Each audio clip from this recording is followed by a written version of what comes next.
my experience was probably opposite of yours in that I was mostly around sort of white people growing up. Obviously, you have your family and you have those parties and you have parents and stuff. So you have that. That's fine. But in terms of the area I lived in and the people that I associated with mostly until sort of high school, mostly white people. And then coming back here, it was coming back here that you start to get more. Why is it this country, man? Anyway, this country ain't racist. Yeah, like it just reminded me of one time. I'm so dumb. I remember I walked into class. I used to wear like, I don't know what cocoa butter it was. It was some cocoa butter that obviously smelled. Obviously smelled a lot. Cream your face. Cream your face. Your face is too dry. That's everything. I'm so finished. I remember, obviously, I'd wait to school. I remember, some of the girls like, "Oh, you smell really nice." I remember one day I come into economics class, and one guy just comes up to me, grabs my hand, sniffs my hand. "Oh, mate, you smell like Africa." It's great. Yes, it's great, mate. Oh no! And I was so baffled. Like, I didn't even know. I just went to sit down. I was just like, huh? But I was thinking, like, I'm so dumb. My auntie had just come from Nigeria, innit? I was like, oh, did they rub off on me? I don't understand. Oh no! I like that because true say, I mean, she did have a distinctive smell, which you get in like where she was. That's fair enough, cool. But then I later found out it was the cocoa butter. And so, like, I just kind of kept it moving because it's like, whatever, there's a lot of stuff happening. And I was thinking about it, and I was just like, wait a second, that's hella racist. Well, how could you say I smell like Africa? If you said that to me today, I don't know. And it's like, what do you know about Africa anyway? That's what I'm wondering. It's like, we could sit here for ages and deconstruct even the accent. Or many white people, not all white people, obviously, but many white people that a lot of us have come into contact with say, "Oh, what's Africa like?" Or they talk about Africa like as if they know what they're talking about. Or they say, "Is it true that all countries have poverty and famine? Or did you come from a very poor family?" Or, these sort of questions. Yeah. And again, to be honest, the intentions behind it might be pure, but it's like ignorant questions, and you're projecting the stereotypes, the common stereotypes onto people. Allow them to teach you. If you're going to ask in a better way. Yeah. Because I would get questions. Have you ever gotten this question? You've actually reminded me of a lot of things, actually. I was actually asked, is it true that, a lot of, like, Africans live in huts? Is that true? Can you let me know? Heard that. Yo, you jogged my memory. Like, yeah, I've gotten that a lot. So it's kind of, and when you're going through these things, like it's very easy to brush. Well, when you're a minority and there's not that many of you, because by the time I even left that school, I think I was the only black person left. I think all the other ones had left. Like there was quite a few of us when I started, and they all went to different schools. When you're by yourself, it's very easy to accept or to tolerate what you shouldn't tolerate because you're by yourself. There's a lot of those pressures, and it's not like it's easier for things to go over your head. Because I guarantee you, if there was a group of us, someone would have been like, "Wait, hold on, what did he just say?" Yeah, that's a really good point. Yeah. So I think that there's that pressure of things and how people expect you to act. And I remember I've always had to act nicer than I am. I'm not saying I'm mean, but I'll be walking in the streets and like from the age of 10, 11, grown women were clutching their purse and crossing over. What's the 10-year-old going to do to you? Wow. And this is not even in an area where crime is high. Yeah. This is like, where you see people. I'm a kid. I was, 10 years old? I can't have been more than 5'2". I can't have been more than 5'2". What's a 5'2" skinny black boy with no haircut gonna do to you? And so it's kind of like there's always in the back of your mind the pressure to be someone that you're not in a way. Like how do you fit in? Overcompensating. Thank you. Yeah. trying to convince other people that you are not as bad as they think. And it's, again, that's another thing, performativity, right? There we go. What makes it hard for many of us Black people is that we are so used to having to perform and project a certain level of confidence or a certain identity, that when it comes to dealing with the real self, it's like, how do we do that? How do you even, we're so used to, and that's just one of many things. But again, back to your experience. Man. So you talked about your I think we keep going back and forth, but back to the teacher. Was there like a certain scenario you remember that might have triggered you, or anything else as you were growing up? It was more so, I obviously all of these are kind of leading to the sort of the main bit where I realized that something's wrong. But obviously, like, I remember there was one situation where someone else, wasn't the Black kid, some other kid in the class, someone else did something, and I got in trouble for it, got kicked out, got detention, all of this. I was like, no, I'm not having this. Obviously, we escalated the whole thing, pulled the race card, everything. Obviously that would have been my mom, but it's kind of like, what did I do? Me, again, as I said, I am at that point in time, I was not prefect, one of the house captains. So I wasn't even like someone that got in trouble like that. Yeah. And so it was frustrating from that perspective. Anyway, you brush all these things off. Most of the time, you just brush them off, and because you're so used to it, you shrug your shoulders and you keep it moving. Now, I then went to university, and that's when everything kind of went a bit pear-shaped. Yeah. What uni did you go to? Went to University of Hull. Oh, okay, nice. And what did you study? So I studied business, economics, and marketing. Okay, cool. So some of I thoroughly enjoyed my time. I think from that perspective, I did everything, like literally everything. I was student ambassador. I played you know. You gotta know, man. I played. I'm a student ambassador. There's some part-time jobs I've signed up. There's actually 2 part-time internships which I'm doing now, which are being funded by the. Sorry. Are you doing some internships at the moment?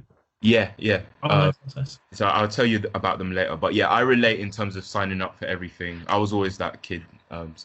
Carry on. They always say stuff like, "Oh, don't do too much," because I didn't listen. I didn't know what the limit was. Like I was literally I did everything. Sort of student ambassador, played like 3 sports at the same time. All of this at one point, like I was on the ACS committee. We'd started Young Future just before I came into uni, so we were doing events like regularly. So I'm doing business, like I'm doing my degree, I'm doing my social life, I play sports, all of this sort of stuff. Nice. And I remember coming in, so I started DJing at the end of my first year. Okay. And obviously coming into an environment where there's a lot more Black people, I clung to Black people for their life. Like it was kind of, my people, I'm back. Like it was one of those situations. And again, it was a cultural shock, because obviously now you're having people like from different backgrounds, Black people from different backgrounds, and all of those nuances, and people think so much differently than you do. You see some international Black students as well. Oh yeah. Me and them, we were cool. Like we were fun. Yeah. Except for the fact that, so this didn't add to my problem, but I know from certain people there was conflict between international students and the diaspora, because it's kind of like them and us, and it's kind of like no, we, like it's a we situation. But that's another that we could talk about that. That's a whole different. Yeah. And so for me, it was just kind of like, I think where the problem started was it was a bit of an identity crisis, whereby, on one hand, I've gone from a place where, as I said, I'm trying to fit into a predominantly sort of British society, white society, where people are still crossing the roads when they see me, where people, I got, stopped by the police for no reason whatsoever. And then coming to another situation whereby it's a whole melting pot of different black people, and like trying to, you know, kind of figure out who I am, where I fit into society. And then on top of that, it was kind of like I stepped into a bit of a more public space because obviously I'm doing events, people know who I am. I'd started DJing, so automatically people had decided who I was, what type of person that I was as a DJ. You know, I was DJing in clubs at the time, so people had already imprinted who I was, sort of in their minds, and I didn't really fit into that mold. I wasn't that type of person. You know, even with the music that I was listening to, it was actually so much different to the music that I would play. So I'll give you an example. So instead of listening to like Future, I listened to like J. Cole, Kendrick Lamar, like Isaiah Rashad, like those type of like chill, you know, and it was a completely different vibe, but everyone expected me to be like here, but I'm here. And so, you know, and people expect me to do certain type of things. And it was kind of like, where does everything fit in? I just don't understand. And, you know, I started doing things that were, would I say outside my character? Let's say outside my character. And just kind of getting involved in things that I shouldn't have done, I guess. Nothing like majorly crazy, but enough to make you think like, what's the purpose for all this? Like, why? Like, who am like? What do I actually want? I think I got to a point. Okay, so I'll fast forward to the actual moment. So I remember I must have got home from some event or something like that. I just remember I got home, sat down on my bed, just as you normally do, and then for some reason I just broke down crying. And again, as I said, don't really cry, right? So afterwards, I just couldn't stop. I couldn't stop. And then I finished, and I was just like, what the heck? Like, what's going on? You know, and then you know, that whole thing was like a recreation, but like an amplification of what happened back when I was younger. Well, you know, obviously there was various situations that had been happening, but then, you know, my mind changed. So I actually became, like, from that moment, I actually became more reserved and more quiet, and, you know, started, you know, worrying about a lot of things, and, you know, your thoughts just start going into areas that you never would have ever gone or thought about thinking about before. Start worrying about life, start thinking about, you know, oh, what's happening around the corner, what next thing is going to happen. I must add some of the things that did kind of contribute to that. So my first year, we went to an event in Manchester, and obviously, you know, as you do, you're going to parties, you're doing your thing. We were meant to stay in. Accommodation was meant to be provided for us, but the person basically messed up and it fell through. We had to drive back. Long story short, I remember, like, I sensed that something was wrong just before we crashed. We ended up crashing. And then sort of, I also got hit by a car later on. Like, this is a different event. So it's kind of like you have these different type of events. And then I was also attacked in my house by white people. Obviously I'm up north.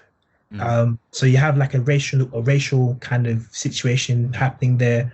You get the whole thing of the local people calling you the N-word, making monkey signs at you as you're walking in the streets. You're listening to music, so you don't realize this, and people are like, you black this, you black that, you know. And just let's set the context. So what road, what sort of street? Okay, sorry. So the scene. What time of day?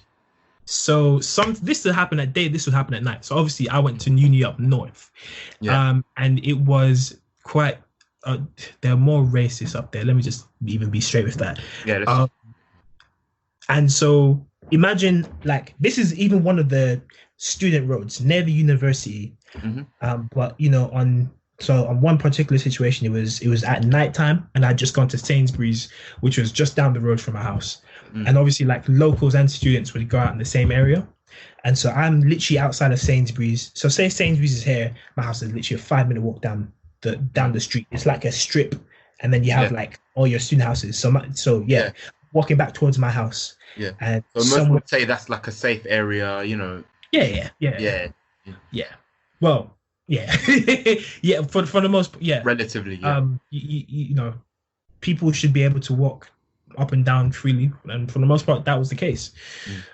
And so I remember one particular night, I was listening to music really loud, and then I remember, you know, this couple were walking by, and then what's it called? He starts making monkey sounds and going like this, ooh, ah. And then I paused to take off my headphones. I was like, what? Because I didn't hear it, but I saw the gesture. And then he was like, then they started walking quickly. And I was like, yeah, that's right, monkey.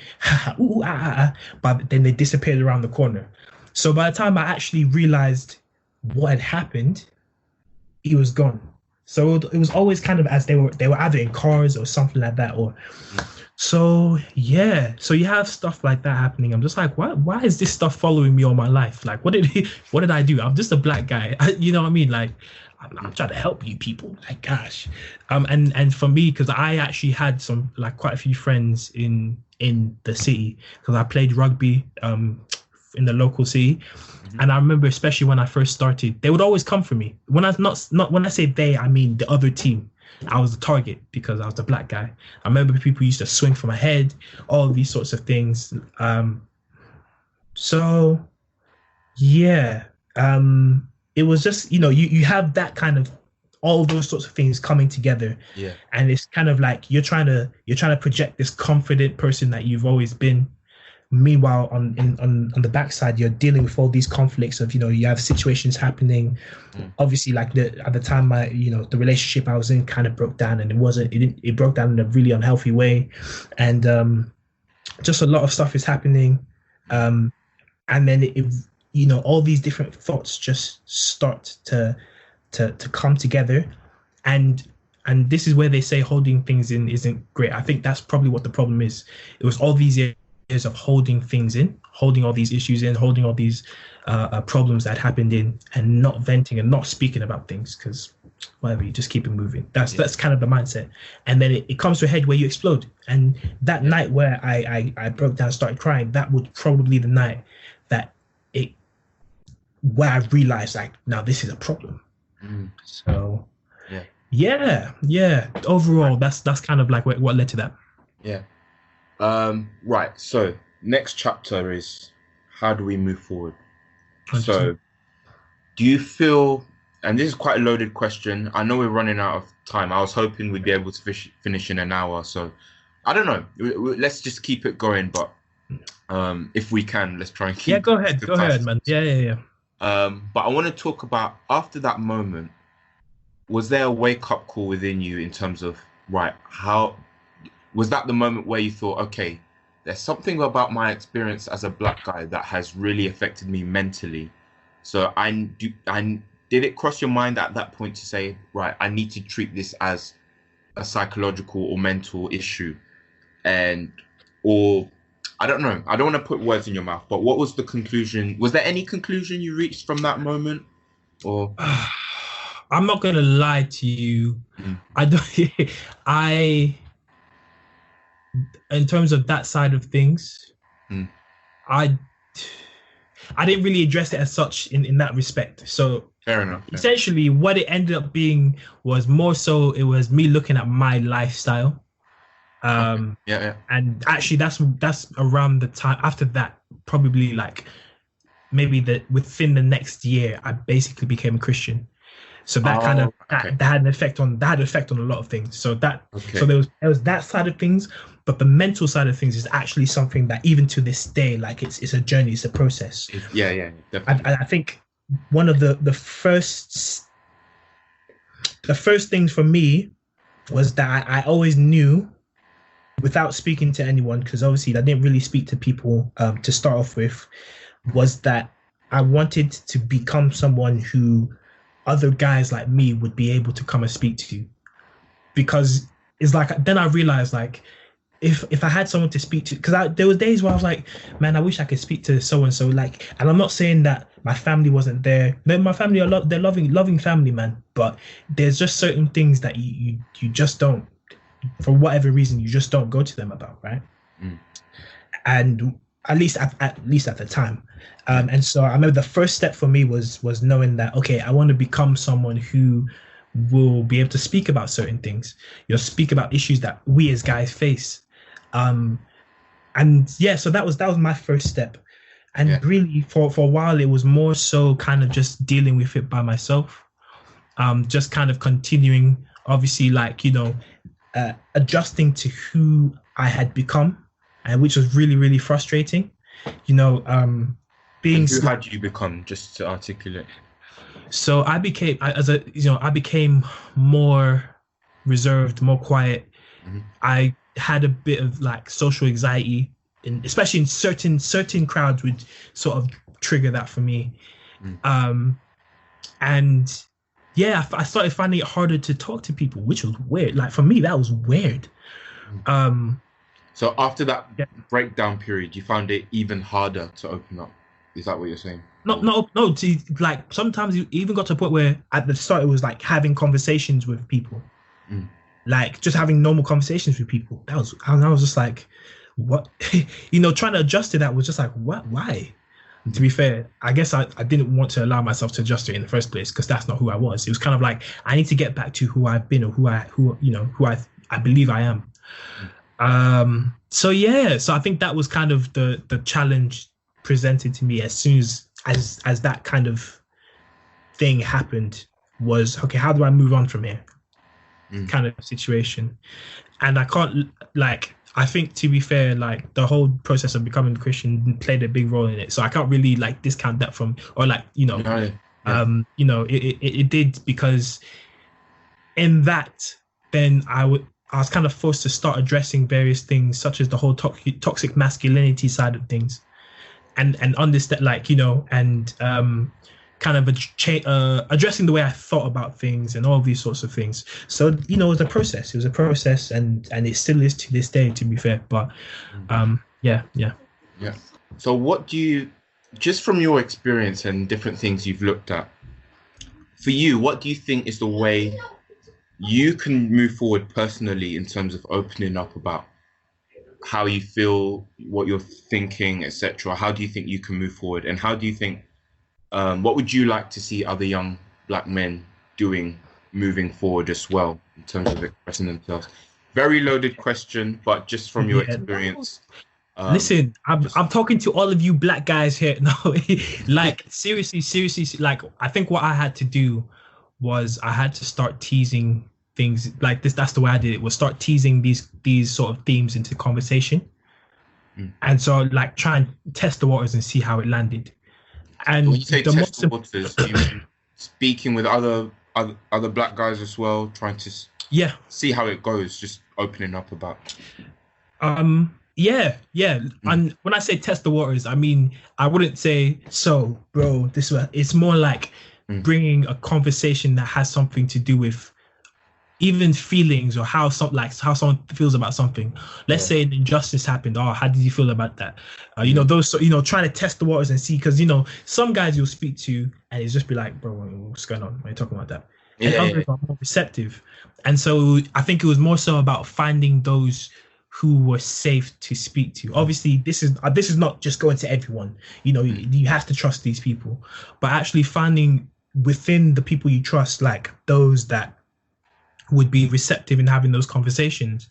And what I actually came to find out is that a lot of guys go through a lot of different things. A lot of guys struggle to actually relate to other people going through different things, even though they're going through things themselves, which is probably why they don't have these conversations. And a lot of us kind of deal with the whole thing about the stigma about talking to them. And so what I found is that by talking about some things with certain people, they've come to me and be like, bro, I'm not gonna lie, like, thank you, like genuinely thank you for actually talking about this, because I didn't realize you went through this as well. I didn't realize, and I believe that if we can somehow create a safe space, and it's not going to be organizations and I respect organizations, and they do have their place, but it's not going to be organizations that change the way we think about things. It's going to be people like you and myself who have these conversations.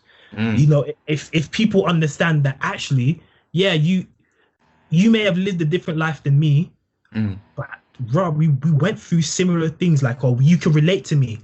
Then it's kind of, it breaks barriers. I've spoken to people who lived a completely different life, like, you know, people who've been in the streets and done all this sort of stuff. Yeah. And then we get down to the core of the issues. We're talking about the same things, maybe slightly different manifestations, but some of the same themes come up. And so it's kind of like, if we can break past the whole, yeah, man, I'm a guy that we don't talk about them kind of things. If we can break past the bravado, you know, as I'll just use the word toxic masculinity because that's what I've been using. If we can break past that and actually begin to speak about what's on our mind, there can be healing, because it's kind of like you're releasing the deep thoughts. Yeah. You know? Yeah.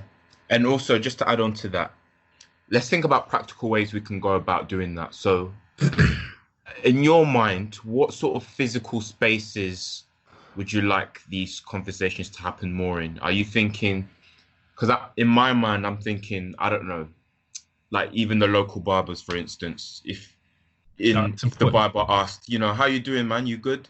And like, if man says, yeah, man's going through it right now, you know, I've drama at home, blah, blah, blah. Like, it doesn't, how do you think in settings like that, if we try and make it the norm for men to just be vulnerable, you know, exactly like you said, there's certain settings where there's this bravado that's normalized. Like, I'd love to see in spaces like barbershops, or even there was another person I've come into contact with on Instagram, and she's been doing a short series about mental health in grime music and the portrayal of that in grime music. But even in settings like where, you know, you've got British MCs performing, if they talk about mental health on stage, or say, yo, man's been going through it, I've got a song about this, or, you know, how can we what have you had any ideas on like the sort of spaces or settings you would like these conversations to happen more in? It's do you know what? And this is a really, really sad thing. People have tried to do that. People have tried to talk about, like, you got your Kanye Wests, you've got, you know, people, grime MCs, people have tried to say, I'm going through this. And the reception is, as someone in the crowd, the reception has been, we don't want to hear about that, just sing the song. Which is really toxic. So obviously it's going to be a thing that takes time. And I guess some places are not appropriate for that. But, you know, we're starting to see more and more guys open up about mental health, and the responses that we see on social media to that is kind of like, some people are like, oh, wow, man, you need to, you know, pray for him. Like, or some people are just like, extreme as well. Yeah. You know, and some people are just like, you know, they kind of ridicule the situation. So because it's like we basically have to, obviously, as we're talking about breaking that whole thing, I feel like barbershops can be a good place to kind of have this conversation. Suggestion, but yeah. There's all sorts of examples we could. You know, and to be fair, people, even as simple as people just like holding, like having a hangout, man, you know, chilling with your boys, man, and actually talking truth, man. I think that we need to get to a place where, as guys, we can actually just meet up in groups and talk about things. Yeah. So it's gonna take some people like being bold enough to be like, yo, how you doing? No, but how are you actually doing? You know what I'm saying? And this is why I was saying I think that it's actually gonna start more so in the smaller, the more intimate conversations. So with my experience, I mean, sometimes when they've spoken about issues that we face as guys, and I've been in the group, I've been a bit hesitant to kind of share how I'm feeling, or, you know, just because there's still that stigma of, you know, even though other guys are talking about their things, but it's kind of like, oh yeah, that's cool for certain people. Certain guys can do that. But, you know, if we can start to make those conversations happen a bit more, I think people will start to kind of open up to it slowly. I actually shared a podcast from Redefining Wealth by Patricia Washington. She had a gentleman on who was literally talking about this. Like, imagine what our communities would be like if Black men were allowed to heal and become whole. So it's kind of like we need a group of people who actually see past, like, sort of the stereotypes and start to infiltrate and go into society and get people to start talking. So there's a lot of thinking to be done. Have you already started doing that a little bit? Actually, so from what you were saying, it implied that you've actually already started to have these conversations with people in some sort of way. What sort of spaces have you felt comfortable in sharing that? Is it normally, or is it all the time? Meaning, it's just black people in the room, or is there normally another white person in there? Establish the setting. Has it been online? Has it been in person? Oh yeah. To be fair, there are so many different ways we can do that. But for me personally, so far, because again, this is more so something that is more recent. Mm-hmm. But the 2 ways that I've done it have literally, 3 ways. 1, over the phone. 2, in person. If I meet up with someone and we start talking, I've actually purposely steered the conversation in that direction. And the 3rd way is on FIFA. Like I'm on FIFA talking to, I'm beating my boy, or my boy is beating me. Yeah. And then we start having a conversation. Obviously, we're talking, we're chatting rubbish, and then we start having a conversation about life. And then we start talking about the real things, like relationships and all this sort of. We're just talking about real things, and then you get to the point where you actually start talking about how you feel about situations, what's been going on, and then you'd be surprised, like people actually they want someone to open up to. It's just how do we get creating the atmosphere? There we go. That's it. That's it. So yeah. We'll end it there because I think we covered everything. And Tayo, thank you so much. I think this is the start of an interesting relationship we've got going on here, and it's just really refreshing. And a lot of what we have is we have a lot in common, basically. And I think these conversations are important because sometimes I'm wondering, I don't know I think a lot of us black people wonder, am I exaggerating? Am I blowing things out of proportion? Am I the only one who thinks this? And so discussing it with someone like you has really helped me understand. So thanks for this. Thanks to all those who are listening. More episodes to come. So we're going to leave it there. Thank you very much. Cheers.